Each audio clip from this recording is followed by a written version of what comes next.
Welcome to Agile Encounters Part 13. Today's topic is small step management.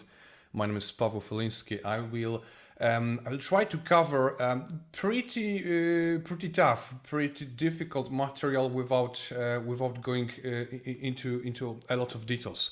The topic I wanted to present today is so-called systems thinking. It's a discipline, very formal discipline. If practiced wisely, it's awesome. However, if misunderstood, nobody gets the point of it, as simple as that. So the challenge that I accepted was to tell you a few words about the system thinking without talking about systems thinking. The flow of today's presentation is as here. As you can see over here, we're going to talk about finding the right lever while working with our organization, the power of small steps, visualization techniques related to it, and we'll finalize with an example from Maverick, from our company, example of visualization together with OKR that we use on a daily basis, and it really works. All right.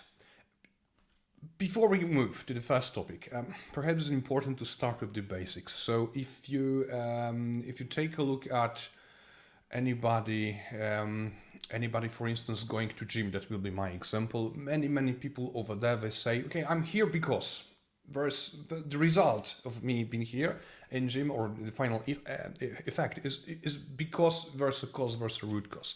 Thinking in terms of root cause and effect might be right, might be fine. We have a technique of 5 whys, very old technique that help us go deeper to find out what's the root cause, because the problem we may observe is actually not the problem, but maybe just the indicator of something deeper. However, systems thinking approaches to the topic in a different way. In systems thinking, we say there might be no root cause actually. Everything is complex, really complicated, and you can't say this is exactly the cause of the result. Let's go back to the gym. My example over here is, imagine your goal is to lose weight. Very often at gym I see people who claim, no matter if they're right or wrong, I'm fat, so I go to gym. Yeah, there's a cause, there's a result. I'm fat, I go to gym. But if we actually take an effort to go deeper, to understand the situation beyond the cause and the effect, we may find out that there's actually way more to talk about. Let's take a look at it. I can imagine there's a person who claims he's fat and therefore needs to go to gym, but actually, if I'm fat, I may feel sad as well. Very often I see people who are upset because of that, and if I'm upset, what I do? Well, I eat sweets, and there's a problem with eating sweets because actually I'm fat because of sweets. Now, when you look at that chart over here, what's the cause? Why did I go to gym? Well, hard to say. Is it because I feel fat, or because I feel sad, or because I eat too much sweets? Very interesting. We can discover it. We can go even further. When I go to gym, I typically need more calories because, well, heavy weights is something that and power that I need means that I need to eat more. If I eat more, then we're coming back to what we named the root cause initially. We can go even deeper. For instance, when I go to gym, typically when I exercise, my joints hurt, mainly because I'm too big, I'm too heavy, right? And it's not healthy. So actually, going to gym hurts. My joints are painful. Because of that, I go less to gym. Different color of the arrow means a different kind of relationship over here.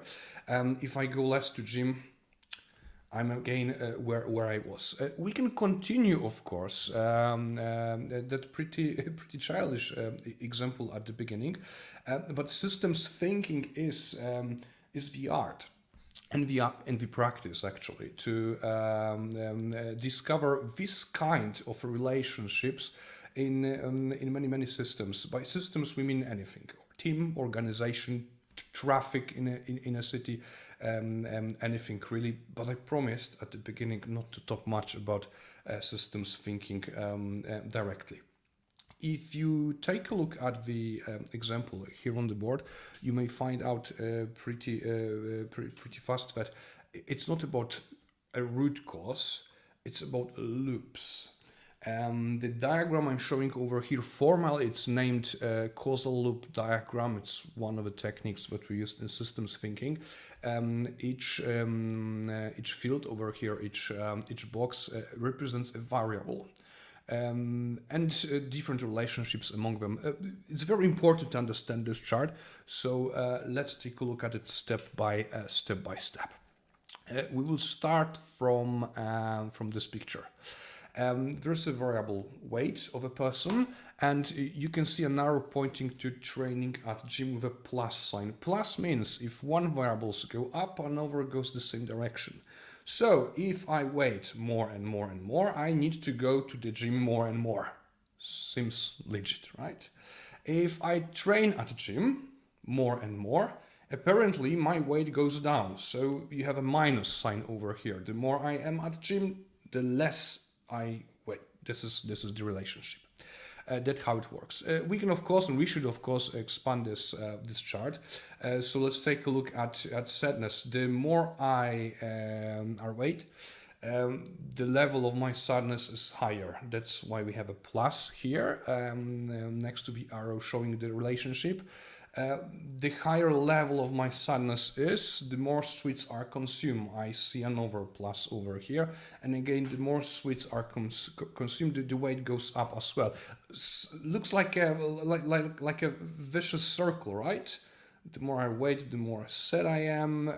The higher level of sadness is, the more I eat, and so on and so on. That's interesting pattern. This pattern is also what we discover in the systems thinking analysis. Moving forward. If I train at the gym, the more I train at gym, I need more extra calories, as simple as that. And of course, if I eat more, my weight goes up as well. Again, sign plus means this is both variables go in the same direction together. The more I go to gym, the more injuries I have. The more injuries I have, the less I go to gym because of the injuries. So minus sign over here, and so on and so on. We can continue. We can continue with that kind of analysis, and it's very popular among those who practice the systems thinking. Now that was just an example to show you how we need to work. In a moment, I'm going to tell you a little bit more about management example. There is, however, one important point I'd like to make already right now. Quite often I see trainers on different conferences, even professional training sessions, who come with such a chart, with a causal loop diagram, present the diagram and tell this is how it is. Well, this is absolutely wrong approach to systems thinking. Systems thinking starts with something that I can't present over here really. It starts with research, a very important part. It's the research, observation, interviews, engagement of a person performing the analysis to discover the patterns. It might be that this diagram is absolutely relevant for John, my friend, over here. But for Mary, going, by the way, to the same gym, it's irrelevant completely because there are different elements in her system that we need to take into consideration. So again, it's very important to start with research to understand the domain, the team, the problems over there, and based on that, sketch such a diagram. That's the correct flow. All right, let's take a look at another example. Imagine there's a team that has a goal to increase efficiency. Most likely, it's a pain point for a longer time. How it could look like in their case. By the way, the example I'm showing right now is based on my real experience with one of my customers a few moments ago. It's simplified because the diagram we drew there, it was huge. But I think it would resonate at least with those who are members of that organization. The goal is to increase the efficiency. In that particular organization, what was measured on a daily basis was lead time. In brief, it's a time from the moment, lapse time from the moment the customer arrived with a request till the moment we delivered the request. That's how it was defined in that company. So I have two variables already on my board: the lead time, something they measure, and efficiency. We want to increase efficiency. Interestingly, the higher the lead time, the lower the efficiency. It makes sense. If it takes me more and more time to deliver something, the efficiency goes down. That's why I have minus next to the arrow over here. After engaging with that particular team, very fast we discovered another relationship. The more requests arrived from customers, the more work in progress we observed. By work in progress, I mean it was a team of 7 people. There's a number of tasks that were in progress on their board, not only the board, but in general. I could say if I have 7 people in a team, I would expect around 7 tasks in progress, 1 per person. If they practice per programming or per working, perhaps even less than 7. However, the situation, no judgment over here, but the situation in this particular team was that the more customer requests arrived, the longer the queue of requests was, more and more work was in progress. They felt apparently a sort of pressure. If the queue is long, we need to start progressing on more and more tasks, even more than capacity of our team. That is what was observed. That's why it's here on the board. What's next? Those who practice the Kanban method know, because it's kind of obvious over there. The more work is in progress, the longer lead time is. So actually, the more work in progress you have, the lower your efficiency is. And the entire Kanban method is based on that principle, that construct. So we have a link. Over here. What else? What else have we observed? Very visible when you look at that team, that department, actually, a lot of dependencies. And there are 2 kind of ways we handle that. First of all, if we depend on another team, we must wait, so we are blocked. The more dependencies of such kind we had, the more blockers were on our board. The more blockers were on our board, the more work in progress we had. Why? Because if I'm a block as an engineer, that was the practice in the team. Well, I will not stay idle. I need to start working on another request. That's what they did. The concept typical in Kanban of limiting work in progress was not introduced, not yet, in that organization. But dependencies actually have 2 different ends. Another end is we are dependent on our teams. That's right, but also other teams depend on us. That means that very often we need to handle a request that comes from other teams, not directly from our customers. The more such dependencies, the more requests from other teams. The more requests from other teams, the capacity of our team is lower. The lower is our capacity, the more work in progress we have. Again, a relationship with a minus next to the arrow. The system already looks pretty complex, but that's not the end, obviously. What's next? While engaging with the team, maybe not the team, but team members individually, we find out there's a lot of pressure, not only from customers, but from stakeholders, internal stakeholders. And the longer lead times were, in other words, the lower efficiency, the more pressure arrived, because apparently efficiency was the pain point in the organization at all. What happens if you have more and more pressure from stakeholders? In their particular case, quality went down. No definition of done was existed. Even if it existed in another team, it was not respected. The more pressure, the lower quality. I'm pretty sure you observe it also in your organizations quite often. With lower quality, no-brainer, we will have more and more rework. So how to read this part of the diagram? The higher quality is, sign minus, less rework we need. So if we revert it, the lower quality, more rework is needed, and of course, the more rework, the less capacity our team has. Interestingly, the quality has another impact on our team, something that was not so obvious at first glance. The lower quality, the higher technical debt. The sign over here on the arrow means that actually it wasn't something that you would see immediately. Technical debt was visible after a while, several months, even a year. So there is a link over here, but the effect of quality lowering in terms of effect in terms of technical debt was visible way later. There's a delay over here. Of course, the more technical debt we have, the lower efficiency is, and so on and so on. We can go even further into the details, but that's not the point. The point is that a situation that originally perhaps was simple. In order to improve efficiency, we need to work on lead time. We need to make lead time lower. Apparently, might not be true. Maybe the root cause, if I may use it, are dependencies. Maybe the root cause is poor quality. Maybe pressure from stakeholders, really hard to say. The purpose of systems thinking analysis is to discover, first of all, the pattern over here.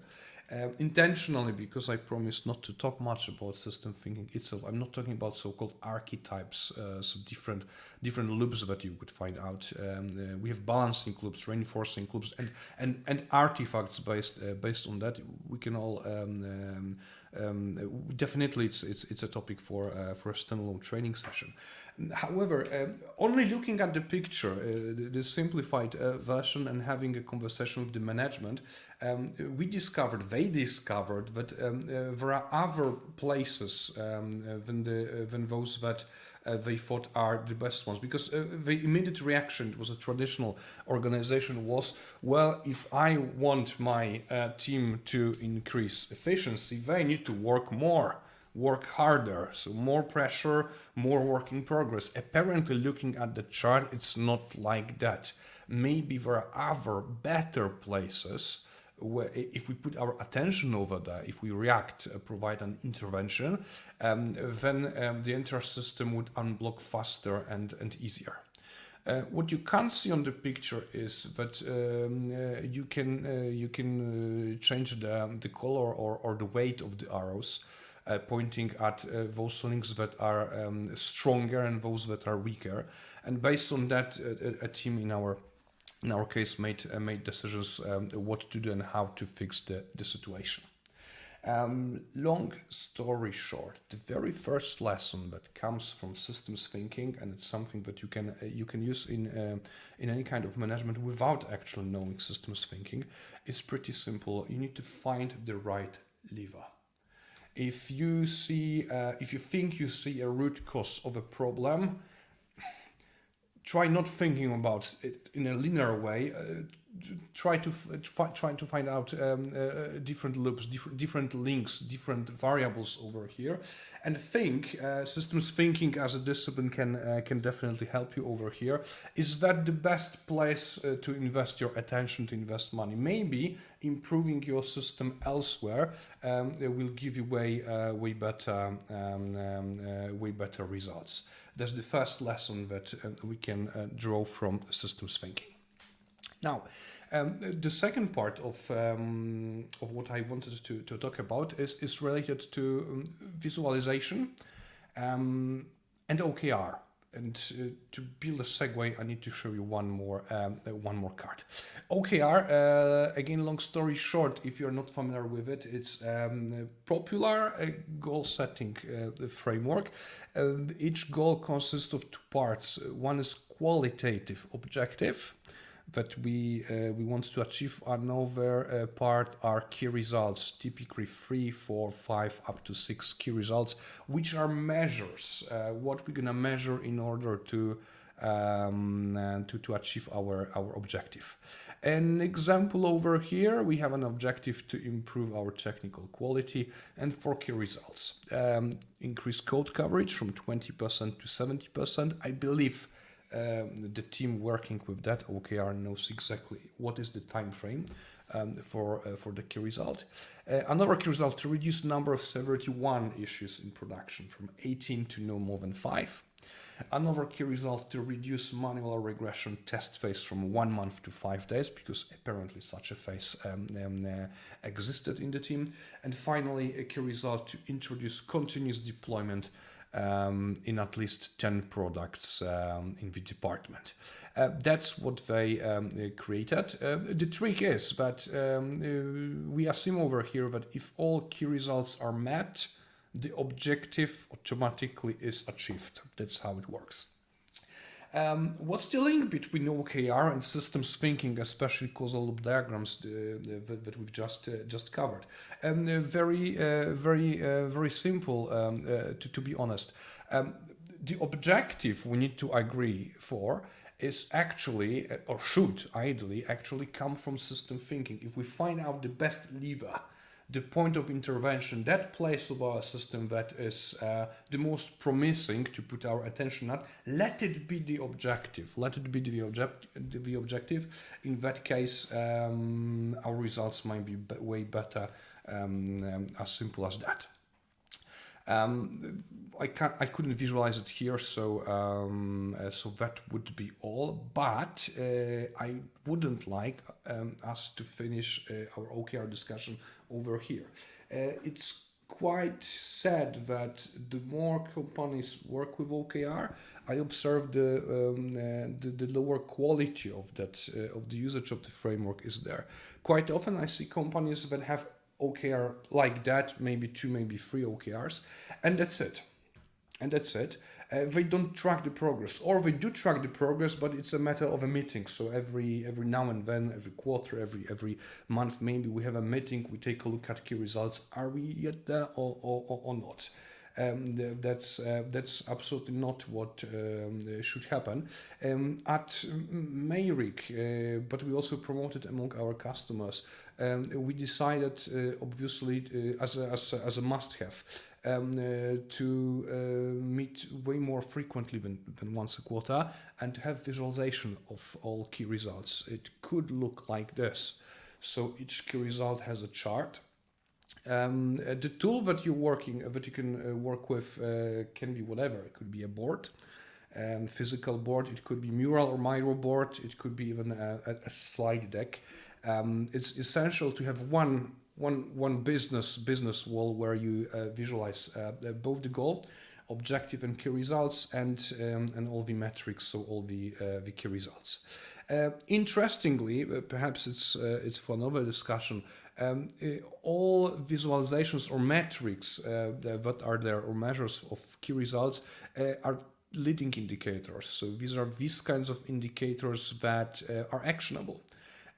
Based on that, we can actually take an action, because the objective is eventually to improve our technical quality. So the action is, well, on a daily or a weekly basis, to increase, for instance, code coverage from 20 to 70%. And if we can see on the picture that currently we're halfway through, we can ask ourselves a question: what's the next action we can take in order to increase it a bit further? It's not so obvious if you use OKR purely, but at Meyrick at least, we also do our best to visualize the objective itself. I mentioned at the beginning that objective itself typically is qualitative, so how to visualize measurement behind it, but very often you can relate it to a lagging indicator. In case of the team I'm thinking of, and their objective to improve their technical quality, the lagging indicator was actually Net Promoter Score among their stakeholders. That was internal stakeholders who complained for months about technical quality of that particular system. So they thought if we improve their the technical quality, the net promoter score satisfaction of the stakeholders would increase. As you can see, initially it was negative, and that was what they were tracking. That is a lagging indicator because, well, no matter what NPS is, it doesn't give you the answer what to do next. Leading indicators, key results, trigger reaction. So using OKR, especially if your objective is taken from systems thinking analysis, it's a very good idea. If you use the OKR together with a set of charts that visualize your key results, you are even better. But what we discover at Meyrick is actually something that we use on top of what you can see over here. I already mentioned a couple of times that there is an action typically. There is an action on a weekly basis or bi-weekly basis to be taken by a team in order to improve the key results. So we thought, why not track the actions somehow and visualize it too? And this is where we ended up. It's a weekly commitments board. Weekly because in our case the OKR review in our team is on a weekly basis. And how does it look like? It's a board, as you can see, for the entire year. So on our mural board, it's a very, very long board. Each column is one week, one time frame over here. And we have team members, swim lane per team member. At the end of a weekly meeting, in our case weekly, it doesn't have to be weekly in your case, obviously, what we do, we ask each of the team members to write down a commitment. It's a one simple, achievable task that each person commits to do until the next meeting, in our case until the next week. It is essentially this one of patterns that are perhaps anti-patterns is that a person commits to many tasks. One is sufficient. However, it's very important that the task is related to the key results. So it's not any kind of tasks. Is a task that you can prove that if you complete it, it will help us improve our situation, improve a key result, any of the key results, for a bit. And at the end of and a week later, during the next meeting, we believe that all these tasks are completed because these are small individual tasks. It could be, for instance, send an email to a new customer, as simple as that. But the commitment made publicly together with the team also increases the chance of success. At the end of this meeting, another set of commitments, small tasks. We do our best to accomplish them, or sometimes it should be rare really. Somebody's commitment was not eventually delivered. We mark it on the board to see how good or bad we are, and so on, and we do it on a weekly basis. What is the result of such an approach? It's awesome. You could think that if a task is something simple, create a slide deck, answer the email to our customer, whatever else, it's business as usual. But actually it works. First of all, because it creates focus. It's a task related to your key results, and key results support the objective. The objective is pretty important if you use the OKR framework properly.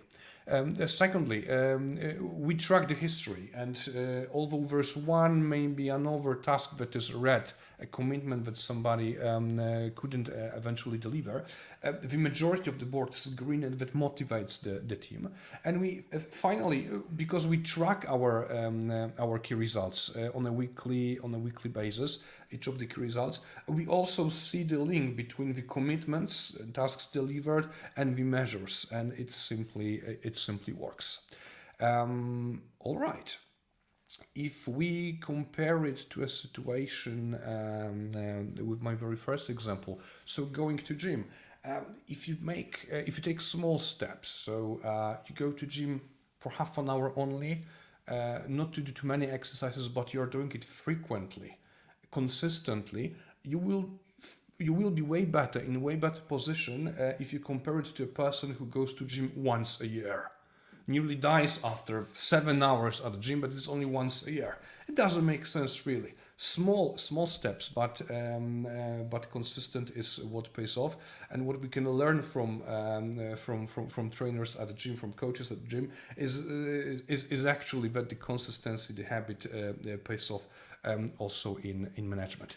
And that's actually the second big lesson that we can take from systems thinking. Less is more.